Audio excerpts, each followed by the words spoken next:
దగ్గరికి వస్తున్నాయని మీరే చెప్తున్నారు కదా, క్లారిటీ కూడా వస్తుంది. వస్తుంది ఆల్ ఇన్ డ్యూ టైం. ప్రక్రియ జరుగుతుంది. ఓకే, అంతేనమ్మా.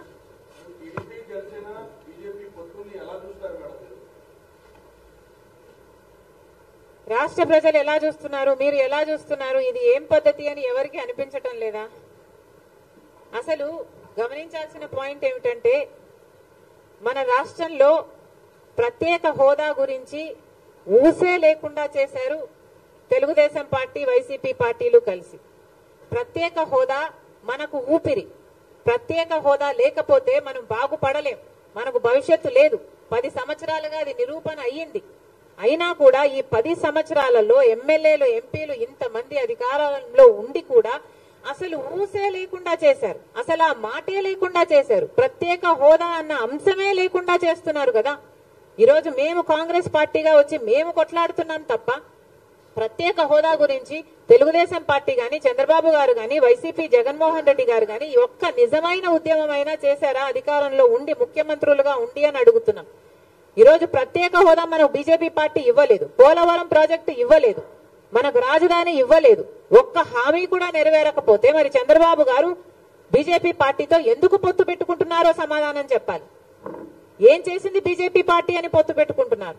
బీజేపీ పార్టీ ఇంత మోసం చేస్తే, ఇంత వెన్నుపోటు పొడిస్తే చంద్రబాబు గారు అంతగా తిట్టి, అంతగా దూషించి మళ్ళీ ఈ రోజు రాష్ట్రం కోసమని నేను పొత్తు పెట్టుకుంటున్నానని చెప్తున్నాడంటే ఇంకా ఏమనాలి మనిషిని? ఈ పెద్ద మనిషి ఊసరి వాళ్ళ కంటే ఎక్కువ రంగులు మారుస్తున్నారు కదా. ఫస్ట్ ఏమో ప్రత్యేక హోదా కోసం పొత్తు పెట్టుకుంటున్నానని చెప్పాడు, ఎన్నికలు గెలిచాడు, వాళ్ళ కేబినెట్ లో అధికారం కూడా అనుభవించారు. ఆ తర్వాత లేదు అని తిట్టి మరీ బయటకు వచ్చారు. మళ్ళీ ఇప్పుడు మళ్ళీ మెచ్చుకొని మేము గౌరవిస్తున్నామని చెప్పి మళ్ళీ చేరుతున్నారు. దేనికంటే మీకు గౌరవం? పవన్ కళ్యాణ్ గారు కూడా అడుగుతున్నానా? మోడీ అంటే అపారమైన గౌరవం అన్నారు. దేనికి మీకు అపారమైన గౌరవం? మనకు పోలవరం ఇచ్చినందుకు మీకు అపారమైన గౌరవమా? మన రాజధాని ఇచ్చినందుకు మీకు అపారమైన గౌరవమా? స్పెషల్ చేసి ఇచ్చినందుకు మీకు అపారమైన గౌరవమా? ప్రజలకు సమాధానం చెప్పాల్సిన అవసరం ఉంది. జగన్మోహన్ రెడ్డి గారిని కూడా అడుగుతున్నాం, మీరు ఇంకా తెలివైన వాళ్ళు, మీ పొత్తులు కనిపించవు. ఎందుకంటే మీ అక్రమ పొత్తులు, మీ రహస్య పొత్తులు. చంద్రబాబు గారైనా బహిరంగంగా ప్రజలకు చెప్పి పొత్తులు పెట్టుకుంటున్నారు, జగనన్న గారైతే రహస్యంగానే పొత్తులు పెట్టుకుంటున్నారు. ఇన్ని సంవత్సరాలుగా బీజేపీ పార్టీని ఒక్క ప్రశ్న అడిగింది లేదు. ఇన్ని సంవత్సరాలుగా ఎన్ని బిల్లులుంటే ప్రతి బిల్లులకు మద్దతు ఇచ్చారు జగన్మోహన్ రెడ్డి గారు. ఇన్ని సంవత్సరాలుగా ఎక్కడ వాళ్ళకి ఏ అధికారం కావాలైనా బీజేపీ పార్టీ నాయకులకి మనది పెట్టిందే, ఇక్కడే అడ్డా అన్నట్టుగా ఏది కావాలంటే బీజేపీ పార్టీకి, ఏ ప్రాజెక్ట్ అయినా బీజేపీ పార్టీ తీసుకోవచ్చు, ఏ అధికారమైనా బీజేపీ పార్టీ తీసుకోవచ్చు, ఏ దేనికైనా రెడీ అన్నట్టుగా జగన్మోహన్ రెడ్డి గారు వ్యవహరిస్తూ బీజేపీ బానిసలుగా మీరు ఎందుకు వ్యవహరిస్తున్నారు అని అడుగుతున్నాం. బీజేపీ పార్టీకి తెలుసు అవినీతి చేస్తున్నారు అని బీజేపీ పార్టీ చెప్తూనే ఉంది.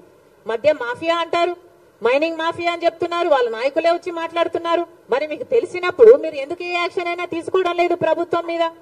ఈరోజు మద్యం మాఫియా ఎంత భయంకరంగా జరుగుతుంది. ఈరోజు మన రాష్ట్రంలో మద్యము డిజిటల్ పేమెంట్సే లేవు.